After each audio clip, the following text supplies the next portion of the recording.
Hello and welcome back to विज्ञान का ज्ञान। फ्रेंड्स, आज टर्म 1 के रिजल्ट से रिलेटेड एक बहुत जबरदस्त र्यूमर क्रिएट हुई है, जिसको सीबीएसई ने अभी तुरंत अपनी सर्कुलर जारी कर करके बताने की कोशिश की है। बड़ा ही दिलचस्प है, सिर्फ 5 मिनट में आपको समझाने की कोशिश करूंगा कि इसके क्या फायदे और क्या नुकसान है। नुकसान ज्यादा है, फायदे कम है। खैर देखिए, सबसे पहली बात जो आज देखिए, ये 11/3/2022 यानी कि आज के डेट में ही इसको रिलीज की गई है, और जिसमें यहाँ पे आपको बताया जा रहा है, आज के डेट में रिलीज की गई है, कोई इशू नहीं। इस सर्कुलर के जरिए ये बताने की क्या कोशिश की जा रही है वो देखिए। सब्जेक्ट है performance of the students of class 10th in term 1 exams. अब बच्चों ने कैसा टर्म 1 एग्जाम में परफॉर्म किया, ये उस लिहाज से इसको क्या क्या उन्होंने प्रोटोकॉल्स, क्या मापदंड उन्होंने लिए है, उसको दिखाया गया।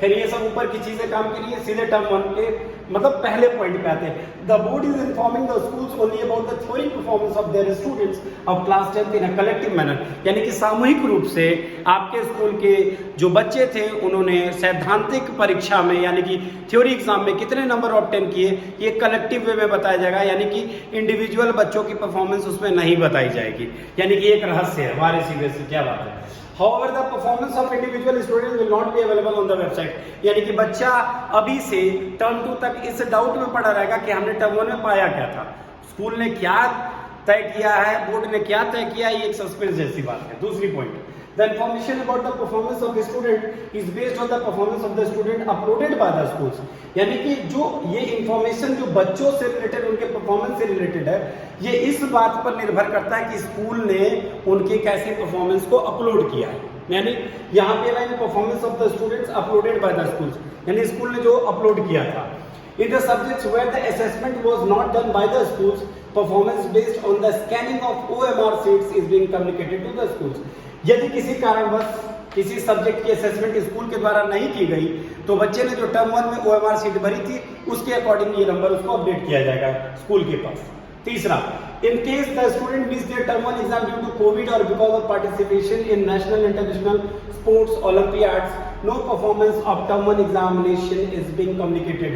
अर्थात यदि बच्चा कोविड की वजह से या किसी ओलंपियाड की वजह से, किसी गेम्स की वजह से उसने टर्म 1 लेफ्ट कर दी थी, तो उस पर किसी भी तरह के मार्क्स का कम्युनिकेशन बोर्ड के द्वारा स्कूल के पास नहीं दिया जाएगा। However, their final performance will be assessed based on the performance in term 2 exam। यानी कुल मिलाकर के टर्म 1 एक मजाक था जो सीबीएसई ने आपके साथ किया था। उसमें किस तरह के नंबर दिया, उनके क्या प्रोटोकॉल्स थे, किसको टॉप कर देंगे, किसको बॉटम लाइन में खड़ा कर देंगे, स्कूल ने क्या किया उस बच्चे के साथ, बच्चे की किसी भी तरह की किसी डाउट्स को क्लियर करने जैसा कुछ भी नहीं है। क्योंकि अगर वेबसाइट पे ये स्पष्ट अवेलेबल होता कि बच्चे ने कितना नंबर पाया, तो बच्चा खुद तय कर पाता कि टर्म 2 में इसको मिला करके उसका क्या होगा। खैर सीबीएसई ने जो भी किया, आगे इसको देखिए। फिर only theory performance is communicated to the students, यानी कि थ्योरी में जो उसने परफॉर्म किया वही स्टूडेंट्स को बताया जाएगा। The information about practical project internal assessment is already with the schools, यानी स्कूल पहले ही से तय कर चुका है कि थ्योरी के अलावा बाकी सारे नंबर हमने क्या दिया और कैसे दिया है। खैर ये भी एक बहुत जबरदस्त जोक है। Being term 1 only, no mark sheet cum passing certificate is being issued now। अगर ये नहीं करना था तो सिंपल में प्री बोर्ड करा देते, स्कूल ही कर देता, एटलीस्ट एक मार्कशीट तो होती, बच्चे को पता तो चलता कि हमने क्या किया क्या नहीं किया। यानी कि कोई मार्कशीट आपको नहीं मिलने वाली है। आगे कह रहा है कि ये जो मार्कशीट आपको जो अलॉट की जाएगी वो टर्म 2 एग्जामिनेशन के बाद की जाएगी, प्रीवियस रिजल्ट्स के साथ मैच करके। भगवान यानी वो प्रीवियस रिजल्ट स्कूल ने और सीबीएसई ने क्या डिसाइड किया, एक सस्पेंस है बच्चों के लिए। अब इसमें कह रहा कि this will be comprising of total marks of both the terms as per weightage of decided to term 1 and term 2 exam, मतलब जो टर्म 1 टर्म 2 के लिए जो डिसाइड किया गया उसके अकॉर्डिंग। अगला point, to address the difficulty level between the two sets of question paper in the term 1 exam, needful action will be taken at the time of preparation of final result। इसका मतलब ये है कि जो sets बनाए गए थे उसमें डिफिकल्टी लेवल के हिसाब से अगर कुछ 19-20 हो गया, कोई क्वेश्चन इधर उधर हो गया, तो ये बोर्ड अपने हिसाब से तय करेगा कि इसमें हमें क्या वेटेज देखनी, क्या नंबर देना, क्या मार्किंग करनी है। क्या बात है। यानी कि वो बच्चे जिनके पास टफ क्वेश्चंस आए थे, शायद उन्होंने किसी कारणवश गलत किया हो या किसी ने सही किया हो, तो ये आप तय करेंगे कि उसके गलत को सही कर देना है या सही को गलत कर देना है। क्या बात है। The weightage of term 1 and term 2 will be decided at the time of declaration of term 2 result. Accordingly, final performance will be calculated। मतलब टर्म 1 और टर्म 2 की भी वेटेज उसी समय डिसाइड करेगा बोर्ड कि हमें क्या देना है क्या नहीं देना। मतलब जो कुछ हुआ वो एक मजाक था सीबीएसई के बच्चों के साथ। सबसे बड़ा मजाक कि 3 महीने लग जाते हैं सीबीएसई को। एक छोटी सी परीक्षा हुई थी उसमें भी OMR बेस्ड था। ये भी नहीं था कि आपको उसके लिए अलग से कुछ करना था। OMR स्कैनर के जरिए बच्चों की सारी आंसर शीट आ सकती थी। बहुत कम समय में बच्चों को इसका आंसर शीट डिक्लेयर कर दिया गया होता है। एक बच्चों को प्रति दी गई होती जिससे वो मिलान करते कि हमने इतना सही किया या इतना गलत किया। और हाँ, एक बहुत महत्वपूर्ण प्रश्न इसमें यह भी उठता है कि वो बच्चे जिनके पास अगर कोई क्वेश्चन गलत पहुंच गई है और किसी ने इवेलुएट करके उसको चेक कर दिया, तो CBSE अगर उस गलत पे आंसर करेगी तो उनका 1 का 2 नंबर बन जाएगा, मतलब ऑलरेडी अवॉर्डेड था, उनको 1 नंबर और भी मिल जाएगा। यानी कि वो बच्चे जिन्होंने कुछ नहीं किया था उनको 1 मिलेगा और जिसने गलत किया था उसको 2 मिल जाएगा। क्या बात। आगे देखिए, result of class 10th will be declared only after term 2 examinations wherein the candidates will be placed in the essential repeat compartment of pass category। मतलब सारी की सारी चीज कुल मिला करके आपकी टर्म 2 के बाद ही होने वाली है। ये सब एक मजाक था जो CBSE ने आपके साथ किया था, और इस मजाक के साथ आप भी LOL होना चाहिए आपको। जबरदस्त। No examination center will be changed in term 2 examinations. Students will appear only from the examination center allotted to their school।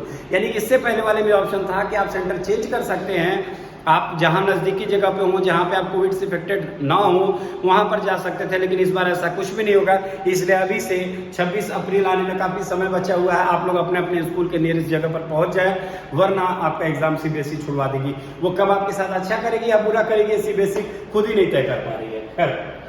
The compartment examination will be conducted based on the syllabus of term 2 exam। अर्थात कोई बच्चा अगर fail हो जाता है, कंपार्ट लगती है उसको, तो वो जो सिलेबस होगा वो टर्म 2 के ही अकॉर्डिंग होगा। मतलब कुल मिला करके जो बच्चे 6 महीने सोए हुए थे या किसी कारणवश एग्जाम नहीं दिए, उनको बहुत ज्यादा टेंशन नहीं लेना, 2-4 चैप्टर पढ़ लेना और फेल होने के बाद वो पास भी हो जाएंगे बड़े आराम से। In case of the पत्राचार विद्यालय private candidates, as the students will be appearing only in term 2 examination, their mark in practical and theory will be awarded on pro rata basis। School ने पहले से ही तय कर लिया होगा कि जो बच्चे हमारे यहाँ प्राइवेट कैंडिडेट्स हैं या जो डिस्टेंस लर्निंग के जरिए हमारे पास जुड़े हुए हैं, उनके लिए एक पहले से उन लोगों ने एक आधार तय कर लिया होगा, किसी आधार पे हम अपने बच्चों को देंगे।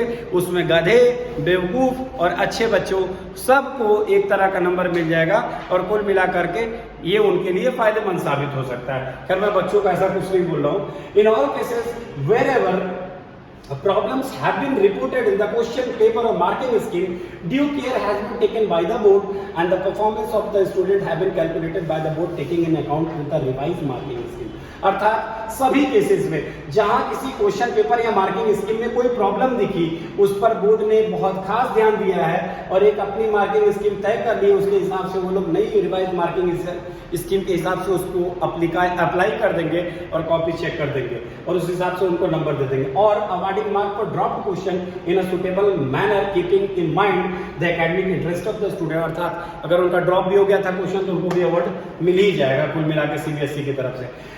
Action as per rules on unfair means, मतलब कोई बच्चा कदाचार में पाया गया, चीटिंग करते पाया गया, कुछ उस समय में गलती हो गई थी, किसी कारणवश उसके पेपर में उसने कुछ गलत चीजों का इस्तेमाल किया था, तो अगर उसको हटा दिया गया था तो CBSE कह रही कोई बात नहीं, अब तुम टर्म 2 में दोबारा आओ और इसके बाद हम तय करेंगे तुम्हारे साथ क्या करना है, क्योंकि अभी तो हमने पूरी नहीं डिसाइड किया है कि हमने आपको दिया क्या है। Online dispute redressal mechanism for term 1 examination is made available immediately.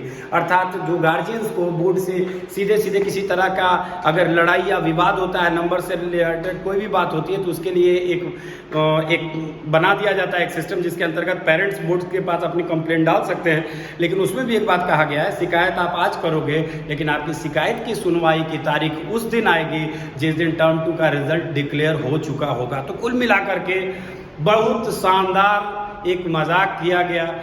जो बच्चे अब तक ये सोच रहे थे कि किसी कारणवश टर्म 2 अगर नहीं हुआ तो हम टर्म 1 में जान लगा देते हैं, बेहतरीन परफॉर्मेंस अपना देते हैं, जिन्होंने अपना दिन रात एक किया, लगातार इंटरनेट पे 12-12, 14-14 घंटे जो बच्चे पढ़ते रहे, आज उन बच्चों के दिल पे क्या बीत रही होगी, ये किस तरह का मजाक उसके साथ CBSE ने किया।